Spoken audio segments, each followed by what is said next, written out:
નમસ્કાર મિત્રો, engineers education ચેનલમાં આપ સર્વેનું સ્વાગત છે. તો મિત્રો, આજે આપણે ધોરણ 6નો વિષય સામાજિક વિજ્ઞાનનું પ્રકરણ 1 નકશો અને સ્થાનોની સ્થિતિના સ્વાધ્યાય પોથીના પ્રશ્ન જવાબ જોઈશું. પ્રશ્ન નંબર 1, નકશો શું છે અને આપણે તેનો ઉપયોગ કેવી રીતે કરીએ છીએ? તેના મુખ્ય ઘટકો કયા છે? તો પૃથ્વીની સપાટી અથવા તેના કોઈ ચોક્કસ ભાગનું કાગળ કે સમતલ સપાટી પરનું પ્રમાણ માપ આધારિત આલેખન એટલે નકશો. તેનો ઉપયોગ કેવી રીતે કરીએ? તો આપણે અજાણ્યા સ્થળો કે રસ્તાઓ શોધવા, બે સ્થળો વચ્ચેનું અંતર જાણવા, દિશા નક્કી કરવા તથા વિવિધ ભૌગોલિક અને રાજકીય સીમાઓ સમજવા માટે નકશાનો ઉપયોગ કરીએ છીએ. તેના મુખ્ય ઘટકો. તો નકશાના મુખ્ય 3 ઘટકો છે: દિશા, પ્રમાણમાપ અને રૂટ સંકેતો. તો દિશા, તો સ્થળની ચોક્કસ દિશા એટલે કે ઉત્તર, દક્ષિણ, પૂર્વ, પશ્ચિમ દર્શાવવા માટે. પછી પ્રમાણમાપ, તો જમીન પરનું વાસ્તવિક અંતર અથવા નકશા પર દર્શાવેલા અંતર વચ્ચેનો ગુણોત્તર એટલે પ્રમાણમાપ. રૂટ સંકેતો, તો પર્વત, નદી, રેલવે માર્ગ, હોસ્પિટલ વગેરે દર્શાવવા માટે વપરાતા ખાસ ચિહ્નો અથવા રંગો એને કહેવાય રૂટ સંકેતો. પ્રશ્ન 2, નિર્દેશાંકો શું છે? પૃથ્વી પરના કોઈપણ સ્થાનને ચિહ્નિત કરવા માટે અક્ષાંશ અને રેખાંશનો ઉપયોગ કેવી રીતે કરી શકાય છે?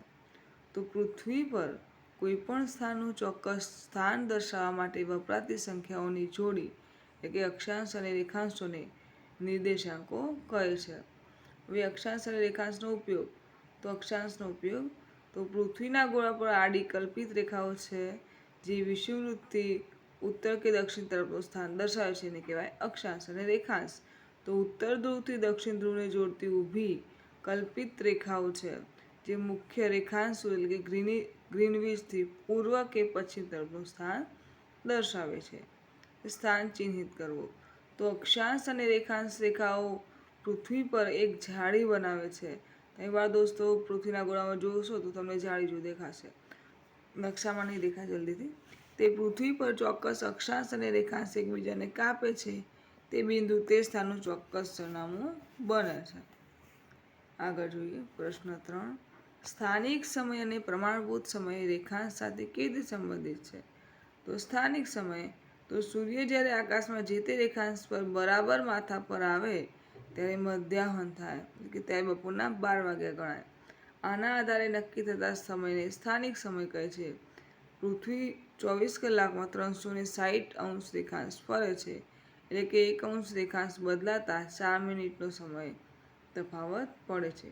પ્રમાણભૂત સમય, તો જો દરેક શહેર પોતાનો સ્થાનિક સમય વાપરે તો દેશમાં ટ્રેન કે વિમાનના સમયપત્રકમાં ગૂંચવણ ઊભી થાય.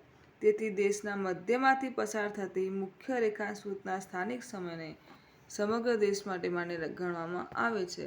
તેને પ્રમાણભૂત સમય કહે છે. જેમ કે ભારતનો પ્રમાણભૂત સમય 82.5 પૂર્વ રેખાંશ પરથી નક્કી થાય છે. તો હવે છે કે આ નવી છબીમાં આપણે આપેલા ચાલો શોધીએ વિભાગના પ્રશ્નોના જવાબો આકૃતિ 1.1 નકશાના આધારે આ પ્રમાણે છે. તો ચાલો શોધીએ. તો હોસ્પિટલને ચિહ્નિત કરવાની છે.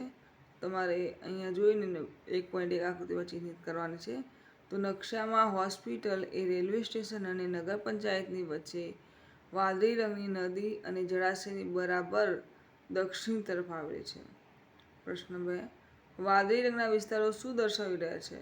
તો વાદળી રંગના વિસ્તારો જળ સ્ત્રોત એટલે કે નદી, તળાવ અથવા પાણીનો પ્રવાહ દર્શાવી રહ્યા છે.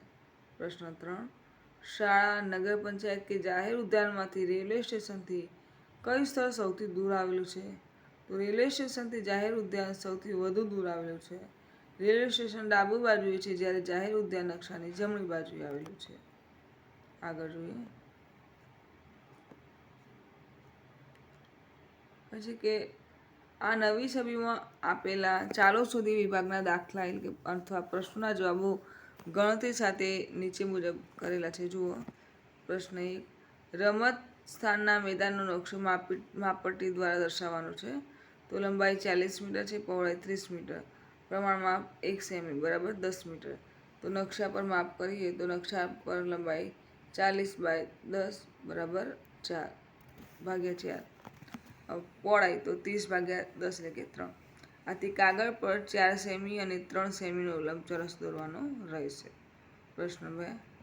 લંબચોરસ વિસ્તારના કણોનું માપ અને વાસ્તવિક લંબાઈ. તો નકશા પર કણોનું માપ સેન્ટીમીટરમાં. પાયથાગોરસના પ્રમેય પ્રમાણે કણો 2 બરાબર લંબાઈ પ્લસ પહોળાઈ. તો કણો 2 બરાબર 4 અંશ લંબાઈ છે, પછી 2 લખીશું, પ્લસ 3 અંશ પહોળાઈ બરાબર 4 દુ 16, 3 3 4 ચોક 16, તો 16 વત્તા 9 બરાબર 25. તો 25 અંશ બરાબર 25/2 તો 5 સેમી. તો સ્કેલમાં પટ્ટીથી માપતા કણોનું માપ 5 સેમી થશે. વાસ્તવિક લંબાઈની ગણતરીમાં પ્રમાણ મુજબ 1 સેમી બરાબર 10 મીટર. તો વાસ્તવિક કણો 5 સેમી ગુણ્યા 10 મીટર, 50 મીટર. તો રમતના મેદાનના કણોની વાસ્તવિક લંબાઈ 50 મીટર થશે. આગળ જોઈએ.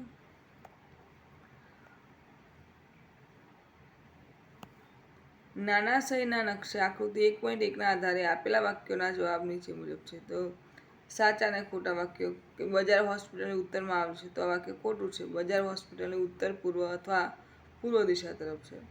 વાક્ય નંબર 2. સંગ્રહાલય બેંકની દક્ષિણ પૂર્વ દિશામાં આવેલું છે, તો આ જવાબ સાચો છે.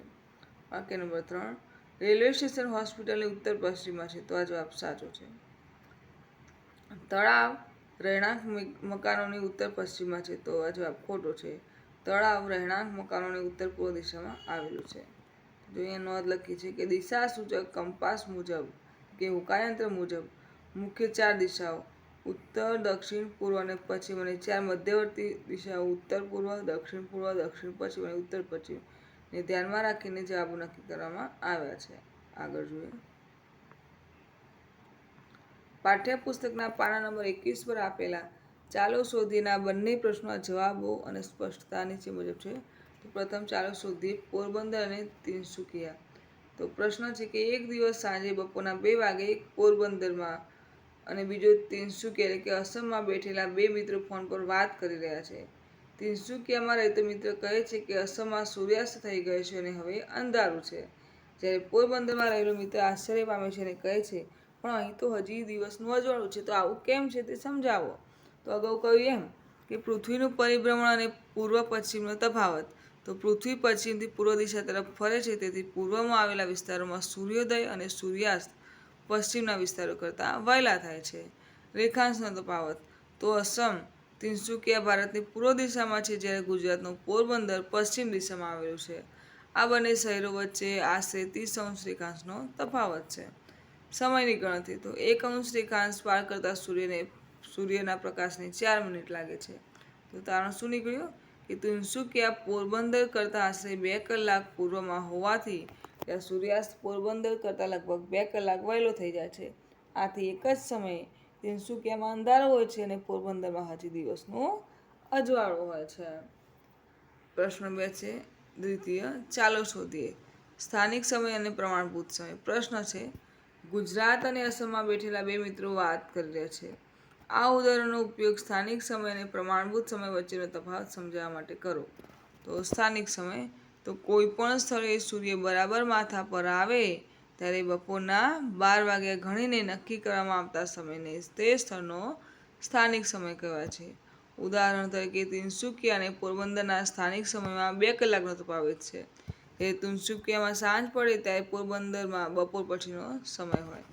તો આ છે પ્રમાણભૂત સમય, કે એક જ દેશમાં જુદા જુદા ભાગોમાં સ્થાનિક સમય અલગ અલગ હોય તો વહીવટી કામગીરી, રેલવે, વિમાન વગેરેના સમયપત્રકમાં ભારે ગૂંચવાડો થાય. આ સમસ્યાના ઉકેલ માટે દેશના મધ્યમાંથી પસાર થતી રેખાંશ એટલે કે ભારતના 82.5 અંશ પૂર્વ રેખાંશના સ્થાનિક સમયને આખા દેશનો સામાન્ય કે પ્રમાણભૂત સમય માની લેવામાં આવે છે. ઉદાહરણ કે ભલે બંને સ્થળોના સૂર્યાસ્તનો સમય અલગ અલગ હોય, પણ ગુજરાત અને અસમ બંને મિત્રોની ઘડિયાળમાં એક સમય સરખો જ બતાવે છે, જેને પ્રમાણભૂત સમય કહે છે. આગળ જોઈએ.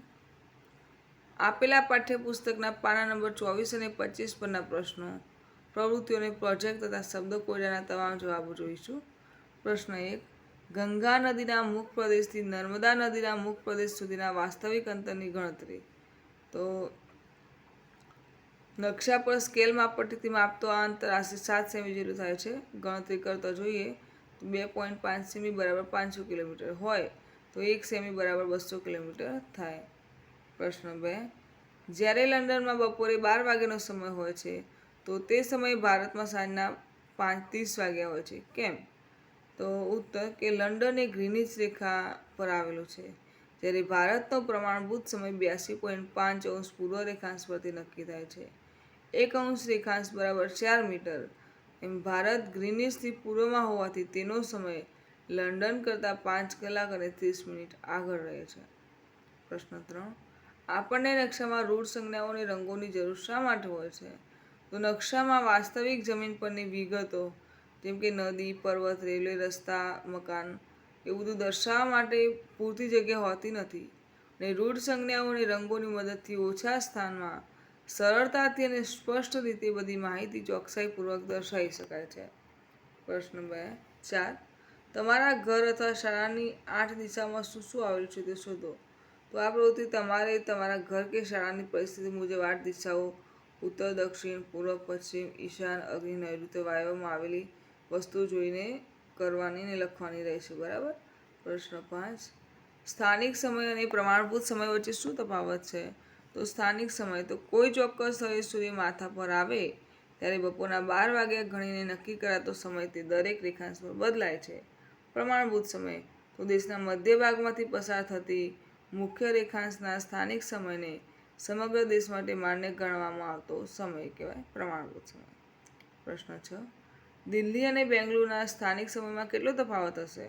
તો દિલ્હી અને બેંગલુરુ બંને 77° પૂર્વ રેખાંશ પર આવેલા હોવાથી તેમના સ્થાનિક સમય વચ્ચે કોઈ તફાવત નથી. પ્રશ્ન 7. સાચા કે ખોટા વિધાનો અને સમજૂતી. વાક્ય નંબર 1. અક્ષાંશની તમામ સમાંતર રેખાઓની લંબાઈ એક સરખી હોય છે. તો વિધાન ખોટું છે. સમજૂતી તો વિષુવવૃત્તથી ધ્રુવો તરફ જતા અક્ષાંશ વૃત્તો નાના થતા જાય છે અને બંને ધ્રુવો પર માત્ર બિંદુ સ્વરૂપે રહે છે. વાક્ય નંબર 2. રેખાંશની રેખાઓની લંબાઈ વિષુવવૃત્ત કરતાં અડધી હોય છે. તો આ જવાબ પણ ખોટો છે. તમામ રેખાંશ વૃત્તો અર્ધવર્તુળાકાર હોય છે અને ઉત્તર ધ્રુવથી દક્ષિણ ધ્રુવ સુધી જતા હોવાથી તે બધાની લંબાઈ સમાન હોય છે. વાક્ય નંબર 3. દક્ષિણ ધ્રુવનો 90° દક્ષિણ અક્ષાંશ છે. તો આ વિધાન સાચું છે. વિષુવવૃત્ત 0° પર છે અને દક્ષિણ ધ્રુવનું કોણીય અંતર 90° દક્ષિણ થાય છે. વાક્ય નંબર 4. અસમમાં સ્થાનિક સમય અને IST એક જ છે. તો વિધાન ખોટું છે. અસમનો સ્થાનિક સમય સૂર્યના સ્થાન પર આધારિત છે, જ્યારે IST એ 82.5 પૂર્વ રેખાંશનો સમય છે. વાક્ય નંબર 5. ટાઈમ ઝોનને વિભાજિત કરતી રેખાઓ રેખાંશની રેખાઓની સમાન હોય છે, મેરિડિયન્સ સાથે સમાન હોય છે. તો આ વિધાન ખોટું છે. રાજકીય અને દેશની સરહદો અનુસાર ટાઈમ ઝોન રેખાઓ વાંકી ઝૂકી બનાવવામાં આવે છે. વાક્ય નંબર 6. વિષુવવૃત્ત રેખા એક અક્ષાંશ વૃત્ત પણ છે. તો આ વિધાન સાચું છે. વિષુવવૃત્ત એ સૌથી મોટું 0° અક્ષાંશ વૃત્ત છે. પ્રશ્ન 8. અંગ્રેજી શબ્દકોયડો. પાન નંબર 25 ઉપર તમારે આપેલું છે ડાબેથી જમણેની આડી છબીઓ. તો જુઓ વાક્ય નંબર 1. નકશામાં એક વિશાળ વિસ્તારને નાના સ્વરૂપમાં દર્શાવવું. શેના વડે? સ્કેલ દ્વારા. 2. એક અનુકૂળ ગોળાકાર તો ગ્લોબ. 3. સૌથી લાંબી સમાંતર અક્ષાંશ રેખા એટલે કે ઇક્વેટર. 4. તે સ્થાન જ્યાંથી ગ્રીનિચ સમય રેખા પસાર થાય છે તો ગ્રીનવિચ. 5. માર્ગને શોધવાનું સરળ સાધન તો મેપ. 6. વિષુવવૃત્ત રેખાથી અંતરનું એક માપ તો લેટિટ્યુડ. ઉપરથી નીચે ઊભી રેખાઓ. 2. ગ્રીનિચ રેખાથી અંતરનું એક માપ તો લોંગિટ્યુડ. 3. તે બંને સાથે મળીને એક સ્થળ શોધવામાં મદદરૂપ બને છે તો કોઓર્ડિનેટ્સ. 4. જે અક્ષાંશ અને રેખાંશ સાથે મળીને બનાવે છે તે ગ્રીડ. 5. કે જાળી. તે સમય જેના આધારે આપણે ભારતમાં પાલન કરીએ છીએ તો IST પ્રમાણભૂત સમય. 6. જે પૃથ્વીના ગોળાનું મધ્ય રેખાંશ છે તો PM પ્રાઇમ મેરિડિયન. 7. એક રેખા માટે ટૂંકો શબ્દ જેને ઓળંગતા તારીખ અને વાર બદલાય તો આઈડી એટલે કે ઇન્ટરનેશનલ ડેટ લાઇન. તો મિત્રો અહીં આપણો વિડીયો પૂર્ણ થાય છે. તો જો આપને મારો વિડીયો ગમ્યો હોય તો વિડીયોને લાઈક કરો, શેર કરો અને મારી ચેનલ એન્જિનિયર્સ એજ્યુકેશનમાં જો આપ નવા હોય અને હજુ સુધી મારી ચેનલને સબસ્ક્રાઈબ ના કરી હોય તો મારી ચેનલ એન્જિનિયર્સ એજ્યુકેશનને સબસ્ક્રાઈબ કરો અને જોતા રહો આવનાર નવા વિડીયો. મારો વિડીયો સંપૂર્ણ જોવા બદલ આપ સર્વેનો આભાર.